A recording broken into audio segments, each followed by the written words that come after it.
সর্বপ্রথম করণীয় হচ্ছে যে তার চক্ষুটাকে মুজিয়ে দিতে হবে, চক্ষু মুজিয়ে দিতে হবে।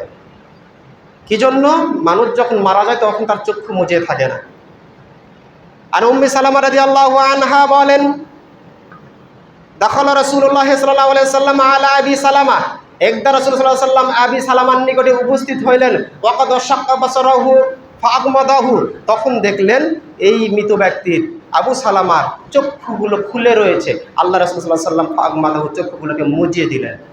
সুম্মা ক্বালা, অতঃপর বলেন, ইন্নার রূহা ফাকুবিদা তাবিআহুল বাসার, নিশ্চয় চক্ষু রূহের অনুসরণ করে। মানে যখন মানুষের রূহ বের করে নিয়ে যাওয়া হয় তখন এই চক্ষু রূহের দিকে তাকিয়ে থাকে, এই জন্য চক্ষু মোজে না। আমাদের কর্তব্য হচ্ছে সর্বপ্রথম মৃত ব্যক্তির চক্ষুকে মুজিয়ে দিতে হবে। আমরা